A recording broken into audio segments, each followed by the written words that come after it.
Hello everyone! As a OFW, magluto ta. Samahan niyo ako magluto para makatipid tayo. Kailangan magtipid-tipid kasi nga mahirap ang buhay. Diba? Samahan niyo ako magluto ditong aking nabili na gizzard or balon-balunan. Brato na kayong balon-balunan diri. Bawang, luya. Nakapalit balon-balunan kagabi sa supermarket. Mga 700 pesos. So, nasa mga 100 pesos lang ang isang ilang gramo yan. So, magluto-luto tayo para may babaon ta, diba? Ganyan talaga ang buhay natin, no? Sa mga kapwa OFW ko dyan.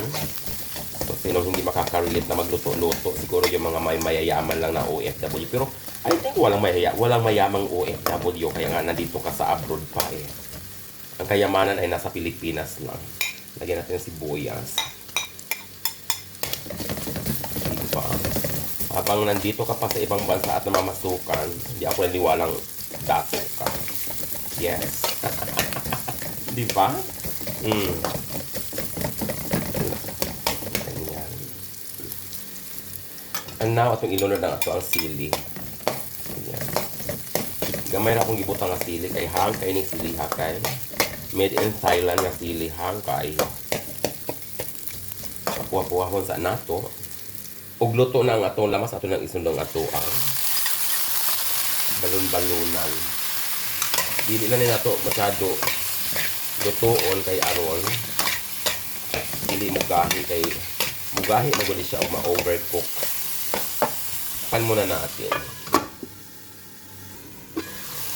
Karan, pwede na. Lagyan natin ng konting oyster sauce.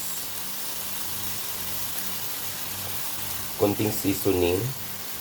Konting patis. Konting pampalasa. Konti lang. Yan. Lagyan pa rin natin ng konting pamintang durog. And now, ating imikos-mikos. Diba? Sa may gulay tayo, mayroon akong kangkong. Oh. At sa ilunod ning pinaka matigas na parte sa kangkong, unya ato asang palambuton. Takpan muna natin. Taran, oh. Malambot ang ati ang kangkong. Ato asang tilawan. Kung unsay lasa. Hang kaayo eh. And now ilunod natin ang pinakadahon sa kangkong. Kanya, wala kadaghan. Kadaghan ako pang takpan natin. Luto na ang ating adobo with kangkong. O, diba? O.